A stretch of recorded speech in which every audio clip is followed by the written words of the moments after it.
I grew up outside Red Hollow, Illinois, where straight roads and distant houses gave way to fields in every direction.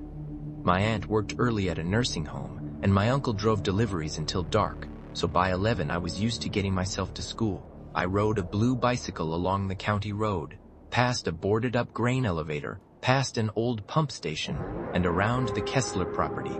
The Kessler property was a huge seed cornfield on the edge of town. It had a narrow drainage ditch along one side and a rusted cattle fence along the other. The rows looked neat from the road, but inside they bent around low spots and old irrigation channels. My aunt had only one rule about it: never walk through it, not even if I was late, not even if I saw someone I knew. She never explained why. She just said, "Fields look simple from the outside. They are not simple when you are small." For years I listened. Then, one afternoon in October, my front tire split on a piece of sharp gravel. I was halfway home, carrying too much homework, with a cold wind pushing leaves across the road. I tried patching the tube with the little kit my uncle had taped beneath the seat, but the rubber had torn too wide. I could push the bike all the way around the field, which meant nearly an hour of walking, or cut across the Kessler rows and be home in 15 minutes. At 11, 15 minutes sounded like a reasonable excuse to ignore every warning I had ever been given. I lifted the bike over the ditch, pushed through the first line of stalks, and started walking. At first, it was exactly what I expected. The dirt was dry. The corn leaves brushed my sleeves. My handlebars snagged every few feet, but I could see a thin strip of gray sky above me, and I kept telling myself that all I had to do was keep going straight. After maybe 5 minutes, the rows shifted. I do not mean they actually moved. I mean the ground dipped, the paths curved, and suddenly the sky above me was no longer in the same direction it had been.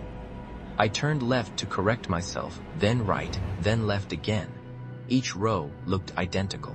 The wind faded. Even the sound from the road disappeared. That was when I heard a metal chime. It rang once, somewhere ahead of me. I stopped with both hands on the bike grips and listened. The sound came again, small and bright, like a child's bicycle bell. I remember feeling embarrassed by how relieved I was. I assumed another kid had cut through the field too. "Hello?" I called. "Yeah." Nothing answered. I took a few more steps. The bell rang a third time, but now it came from behind me. When I turned around, I saw a man standing between two rows about 30 feet away. He was not dressed like a farmer. He wore a long green coat that reached his knees, even though it was not raining, and a knit cap pulled low over his forehead. His face was mostly hidden by the shadow of the corn. In one hand, he held a narrow strip of red survey tape. In the other, he held something silver that caught the light. I could not make out what it was. He did not wave. He did not ask my name. He only said, "You took the wrong path." His voice was quiet enough that I almost thought I had imagined it. I dropped the bicycle and ran. I did not choose a direction. I just pushed through leaves and stalks, arms over my face, tripping over dry roots and loose soil. Behind me, I heard corn snapping. Not fast at first, measured, like someone walking without any need to hurry. Then he called out, "You forgot your bell." That was the worst part. My bike did not have a bell. I crawled into a shallow washout beneath a tangle of weeds and pressed myself flat against the dirt. I could see only a narrow line through the stalks. The man passed close enough that I saw mud on the hem of his coat. Red tape hung from his fingers, fluttering against his leg.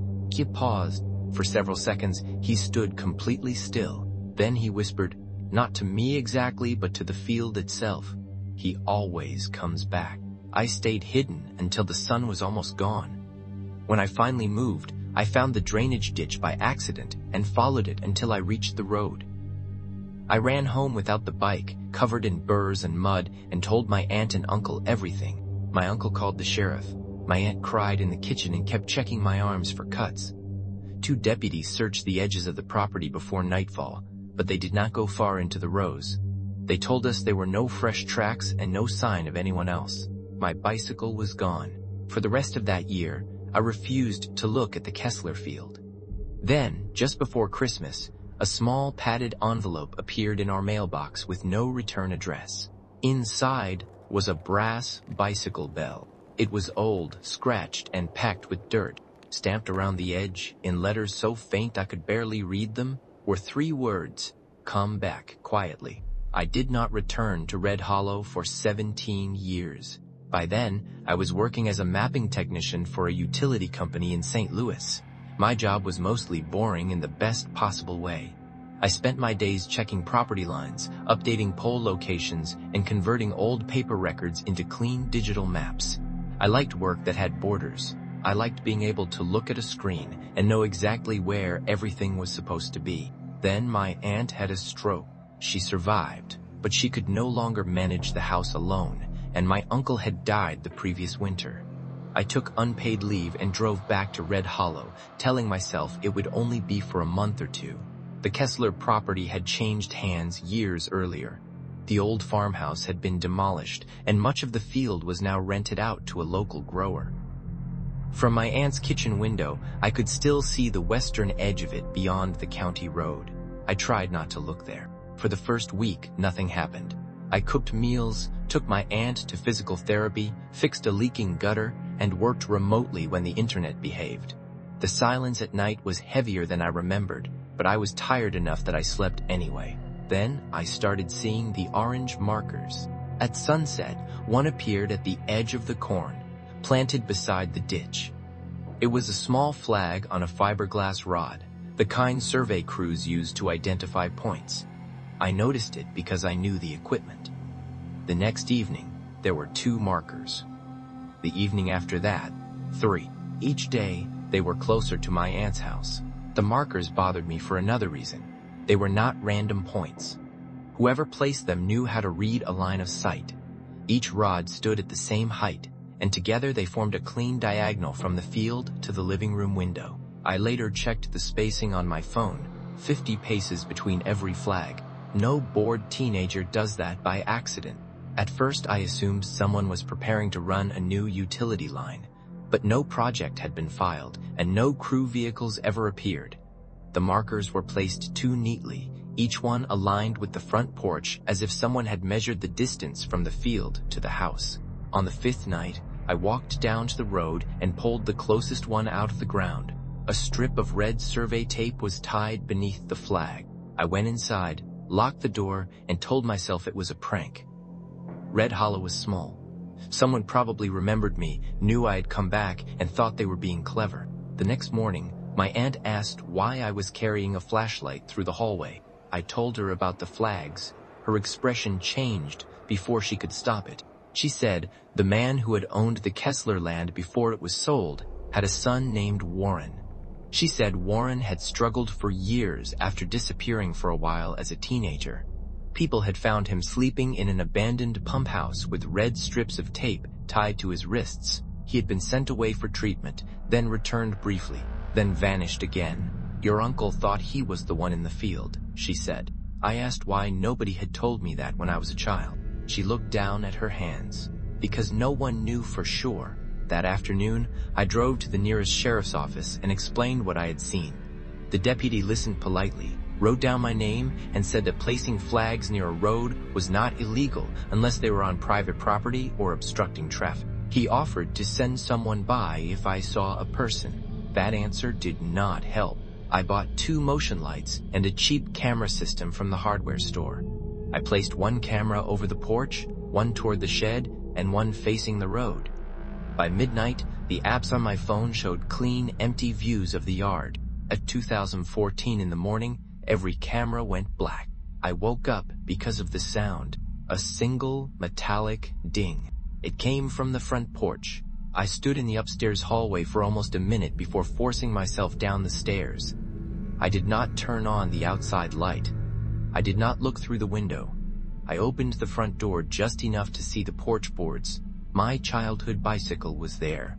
Not the same model, not the same color, the same bicycle. The blue paint had peeled in long strips. The front tire was flat.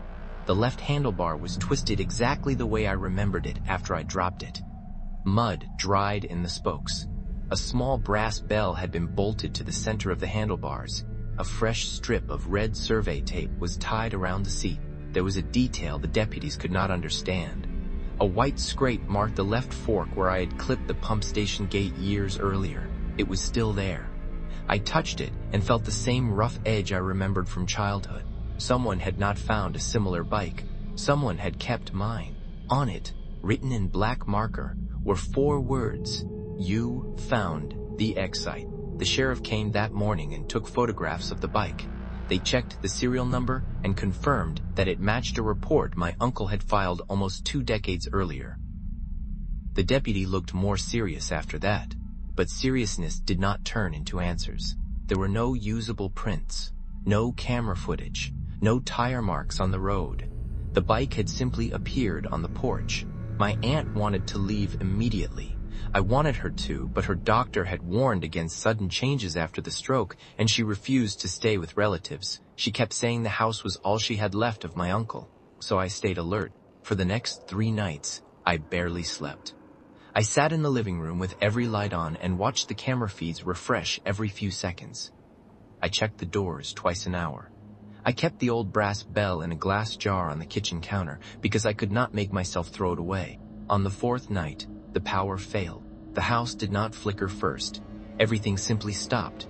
The refrigerator hum vanished. The porch light died. The clock on the wall went blank. Outside, the field became one black mass against a darker sky. My aunt called for me from upstairs. I found a flashlight, told her to lock her bedroom door, and stepped onto the back porch. Rain had started falling in thin, cold lines. The shed was 20 yards away. Beyond it, the corn stood unmoving. I expected to hear wind. Instead, I heard someone humming. It was low and tuneless, coming from the shed. I aimed the flashlight toward the door. The beam passed over wet grass, a stack of split wood, the old wheelbarrow, and then stopped on a figure standing beside the shed wall. He wore a green raincoat. For a second, I could not breathe. The person turned slowly toward me. He was thinner than I expected, with gray hair sticking out from beneath a dark cap. His face looked pale and deeply lined, but I could not tell whether he was old or simply sick. In his hand was a pair of long bolt cutters. He raised one arm and pointed past me, toward the house. Then he said, "You were supposed to leave the map where you found it." I did not know what he meant. I shouted that the police were on their way. It was a lie. My phone had no signal outside, and the landline was dead with the power. He smiled, not a wide smile, just enough to show that he knew I was lying. Then he ran. He did not come toward me. He ran around the side of the shed and into the field. I followed far enough to see where he went, then stopped. I was not 11 anymore, but every part of me remembered what it felt like to be swallowed by those rows. I called my aunt's name. She did not answer. I sprinted back to the house, threw open the back door, and found her standing in the kitchen, shaking but unharmed. The glass jar was gone. So was the bicycle bell. The power returned about 10 minutes later. I called the sheriff, and deputies searched the yard, the shed, the road, and the outer edge of the field. They found a cut cable behind the shed, which explained why the cameras had died. They found the breaker box open, but they could not determine how the outage had been caused.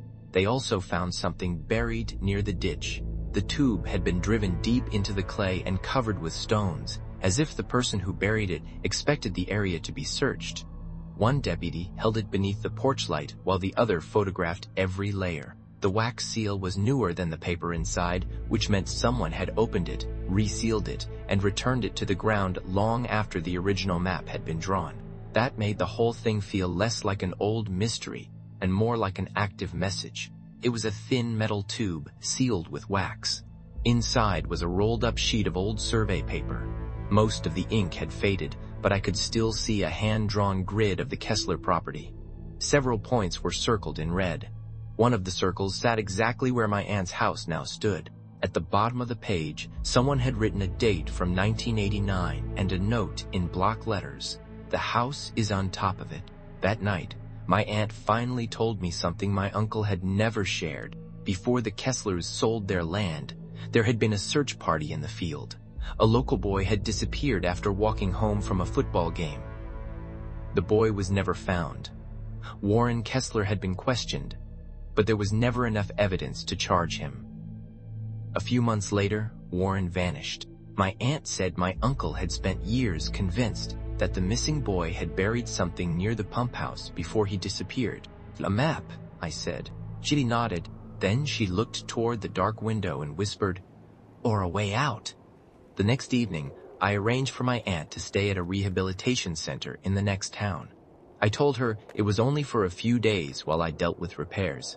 She protested, then agreed when I promised I would visit every morning. Once she was gone, the house felt wrong in a new way. Empty rooms are supposed to be quiet. This one sounded occupied. Pipes clicked when no water was running. Floorboards settled in rooms I had just checked. Twice, I heard the faint ring of a bicycle bell from somewhere beyond the kitchen wall. I did not sleep. I waited in the living room with the lights off, my phone charged, the sheriff's number ready to dial. Outside, rain moved across the field in waves. Near midnight, a sound rose from the corn. It was a child crying, not screaming, not calling my name, just crying, over and over in short, exhausted breaths. For one terrible moment, I was 11 again, standing beside my ruined bicycle and listening to something move through the stalks. Then, I remembered the old survey map. The sound was coming from the place where the red circle had been drawn. I called the sheriff before leaving the house. The dispatcher said a deputy was on the way. I stayed on the porch looking toward the field until the crying stopped. A second later, I heard it again. This time, it came from inside the house. I ran to the kitchen. The sound was coming through the heating vent beneath the table. A tinny recording. Someone had placed a small speaker inside the ductwork while I stood there trying to understand it. The lights in the hallway flashed. Then the smell reached me. It was drifting from the back room, the old room my uncle had used as an office. I rushed in and found a pile of papers burning inside a metal trash can. The flames were small, but the room was filling quickly. I grabbed the fire extinguisher, put it out, and turned toward the door. For a few seconds, I stood in the office with the extinguisher powder floating in the air. The papers in the can had not been random junk. I recognized old utility bills, tax notices, and photocopies from my uncle's filing cabinet. Whoever had lit them had been searching through his records, then burned what did not matter. On the desk, one drawer hung open. A folder labeled Kessler Tract had been emptied across the floor. In the center of the mess was a recent aerial printout of the field, marked with a thick black X over the back room. Someone had known exactly where to look. A man was standing there, not the man from the shed. This one was taller, broad in the shoulders, wearing a yellow work jacket darkened by rain. He held a pry bar in both hands. For a moment, neither of us moved. Then he said, "You shouldn't have called anyone." He asked him who he was. He ignored the question and pointed the pry bar at the floor. "Your uncle took it," he said. "He put it under the house. My father said he did." The answer came all at once. Warren Kessler. The field. The map. My uncle's silence. Whatever had happened years ago, it had not ended with the boy who vanished. It had become a story passed from one damaged person to another. The man stepped closer. I backed away, grabbed the kitchen chair, and shoved it into him with everything I had. He stumbled into the hallway wall. I ran through the front door, slipped on the wet porch, and hit the ground hard enough to lose my breath. Behind me, the man did not chase. Instead, I heard wood splitting. He was inside, tearing up the floor. The deputy arrived less than 5 minutes later. By then, the man was gone. The office had been wrecked. Floorboards had been pulled up near the back wall, exposing a shallow cavity beneath the house. Inside the cavity, deputies found a small, waterproof case. It contained 3 things: a rusted pocket knife, a photograph of 2 boys standing near the old pump house, and a notebook wrapped in plastic. The notebook belonged to my uncle. Most of it was filled with dates, field measurements, and notes about places he had searched. On the final page, he had written one sentence. I heard him beneath the grain, but I was too afraid to dig. The police reopened the old missing person case. They searched the field with ground-penetrating radar and excavation equipment. I will not describe everything they found, because some details do not belong to me. But I will tell you this, they never found Warren Kessler. And 3 weeks after the search ended, I received one last envelope at my apartment in St. Louis. There was no letter inside, only a strip of red survey tape. It had been folded into the shape of a small flag. On the back, in faded black marker, someone had written, "What OU still took the wrong path." The investigator called me 2 days after the search began. He asked me to come to the county records office alone. I expected more questions about the house, the fire, or the man in the yellow jacket. Instead, he laid an old newspaper clipping on the desk between us. The article was from 2003. It showed a grainy photograph of an 11-year-old boy standing beside a school bus. He had dark hair, a narrow face, and a small crescent-shaped scar just above his left eyebrow, the same scar I had carried my entire life.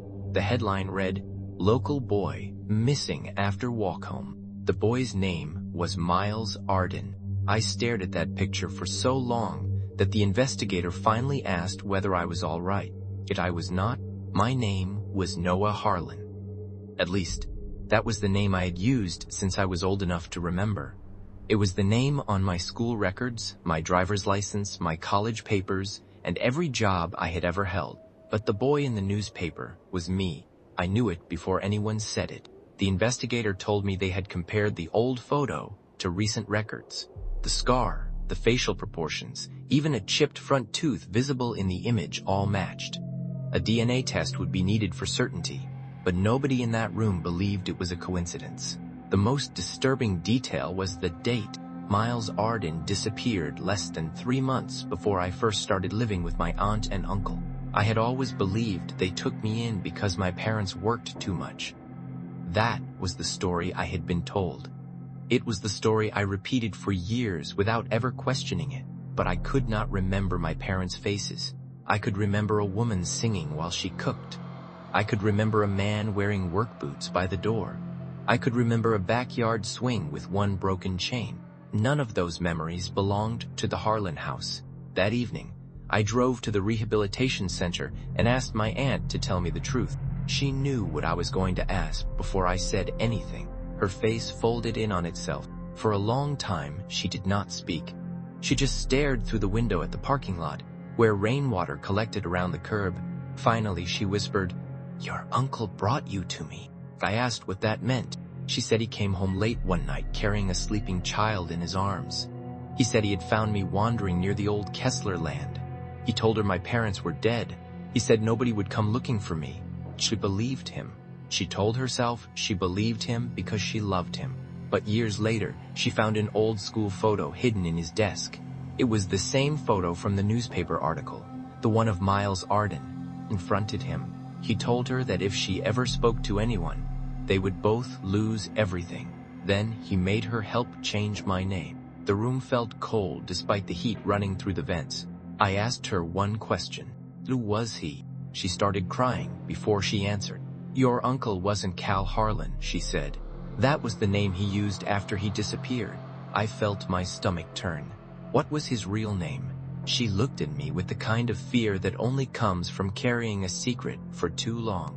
Warren Kessler. For 17 years, I had believed the man in the cornfield was a stranger. He was not. He was the man who raised me. And the day I escaped into that field as a child, he had not been trying to help me get home. He had been trying to take me back. The police searched through everything connected to Warren Kessler. Old land records, property sales, hospital files, storage units, abandoned mailboxes, any name he had used after vanishing from Red Hollow. 3 days later, they found a locked metal box inside a rented storage unit 2 counties away. The unit had been leased under the name Cal Harlan. My uncle's name. Inside the box were dozens of photographs, old cassette tapes, newspaper clippings, and a stack of notebooks filled with dates and locations. Most of the writing was coded. Some pages were just coordinates. Others had short notes beside children's names. One name appeared again and again. Miles Arden. My real name. But there was another name written beside mine. Elliot Mercer. The police found Elliot's old missing person report that same night. he disappeared from a nearby town when he was 14. The report was filed less than a year after mine. His family had searched for decades. There had never been any confirmed sighting until the man in the yellow jacket walked into the sheriff's office. He came in with his hands raised. He looked older than I expected, thin, tired, and worn down in a way that made him seem much older than his actual age. He had the same uneven hairline I had seen near the barn, the same hollow stare. His name was Elliot Mercer. He had been alive the entire time. The deputies brought me into a separate room before they questioned him. They wanted me there because Elliot insisted he would only explain things if I heard them too. When he entered, he looked at me for several seconds without speaking. Then he said, "You don't remember me." I told him I did not. He nodded slowly. "That's probably better." Elliot told us Warren had kept both of us in different places near the Kessler property. Sometimes in the abandoned pump house. Sometimes in a storage cellar beneath an old grain shed. Sometimes in a narrow underground drainage tunnel that ran beneath the field. He said I was younger than him, quieter, and always asking when my parents were coming. He had tried to escape once. Warren caught him and moved him somewhere else. Years later, Elliot escaped for real. He ran through the field during a storm and made it to a truck stop almost 15 miles away. By the time anyone believed him, Warren had vanished and I was gone. Elliot spent years trying to find me. He said he saw my name once in an old public record under Noah Harlan, but he could not prove anything. He followed Warren's trail, found the house, and began leaving flags and red tape to force me to notice the old survey routes. He admitted leaving the brass bell. He admitted returning the bike, but he swore he had not started the fire. He had not broken into the house, and he had not stood in my bedroom window. There were two of us who got out, he said. I asked what he meant. Elliot leaned closer. There were 2 boys in the field, he said. But there were 3 people trapped in that story. I asked who the third person was. He looked toward the one-way glass where the deputies were listening. Then he said, "Your uncle never died." The room went silent. I told him I had attended the funeral. I had seen the coffin. I had stood beside my aunt while she cried. Elliot shook his head. That man in the coffin was not Warren Kessler, he said. Warren took another man's name. Then he buried another man under his. I asked him how he knew.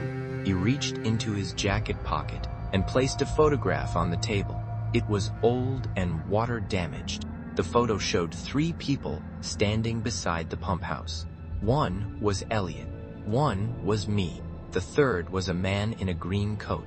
His face was clearer than it had been in my memory. I recognized him immediately. It was not Warren Kessler. It was the man I had called Uncle Cal. And standing behind him, almost hidden by the edge of the photograph, was another man. A man with a long scar down both arms. The man from the cornfield. The man who had followed me when I was 11. Warren Kessler had not raised me. He had been watching me.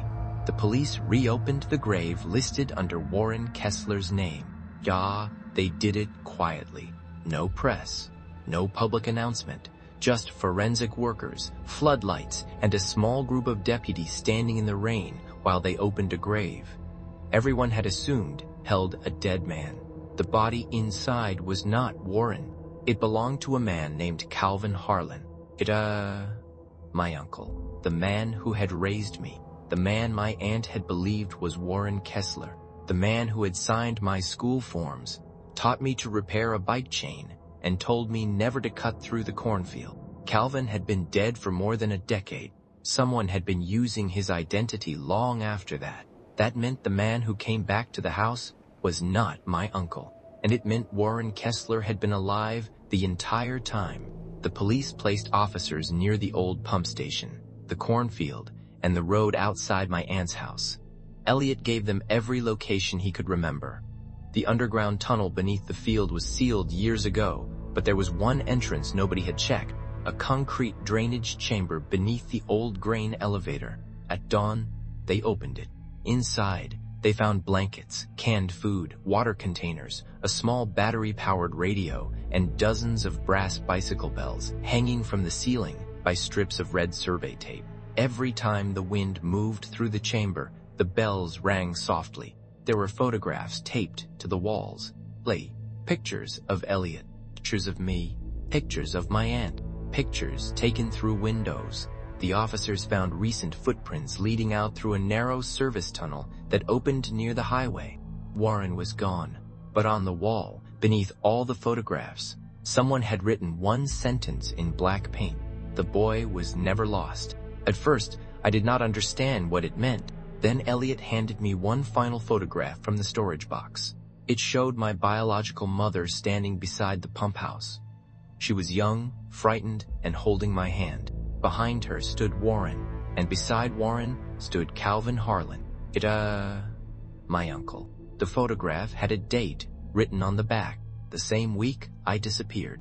The police later discovered that my mother had tried to leave Warren after learning what he had done to Elliot. Calvin had helped her escape. But before she could go to the authorities, Warren found them. Calvin took me and hid me with his sister, the woman I had called my aunt. He gave me a new name because he believed Warren would never stop looking. He had not been my kidnapper. He had been trying to save me. The man in the field when I was 11 had been Warren. The rope in his hand had not been for helping me find a way home. It had been for dragging me back underground. Calvin had followed behind us that day, trying to find me before Warren did. That was why I heard two people moving through the corn. That was why one voice said, "I'll find him." And that was why my bike disappeared. Calvin had taken it away so Warren could not use it to trace me back to the house. For years, I hated the man who raised me because I believed he had lied to me. Now I understood why he had lied. Some lies are not meant to protect the person telling them.